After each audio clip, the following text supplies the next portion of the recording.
What do we know about child maltreatment? What don't we know? Where do we get that information? And how does this information influence the way I recognize and respond to child abuse and neglect?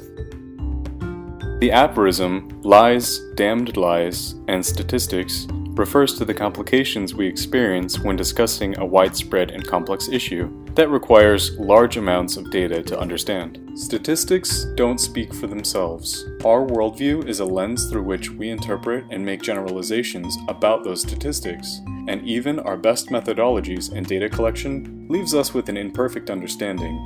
Think back to our blind men and the elephant. Each one may focus very intently on what he is sensing, and even call out his observations to the others. This leads the team to feel more confident in the entirety of their assessments. But they have no way of knowing what they don't know, you know?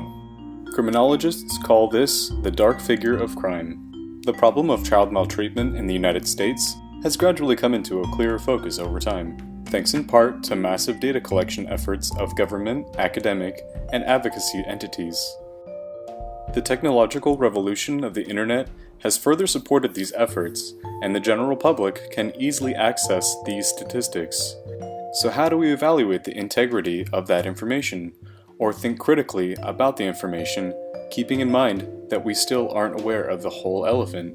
Thinking critically about that information influences our understanding of the scope, variation, manifestation, correlations, and consequences of child abuse and neglect.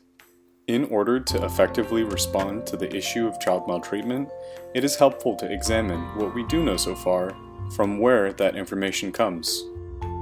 Each of these channels of information particularly illuminates the incidence, prevalence, and experience of child maltreatment, but no channel or even combination of channels provides an exhaustive understanding. The truth is that most incidents of child maltreatment never come into the public scope of awareness.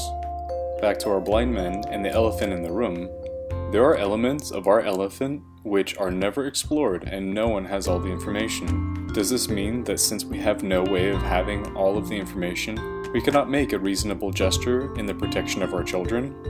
The answer is a resounding not at all.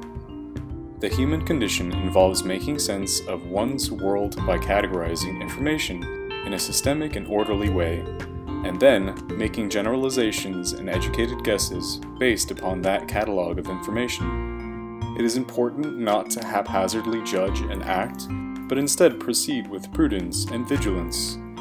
This is especially true when making decisions about the health, safety, and best interests of a child.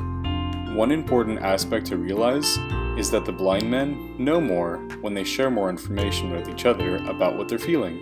This team approach, by sharing information, is what we have to do to best protect children, keeping in mind that although we have access to this plethora of information, there is still much we do not know.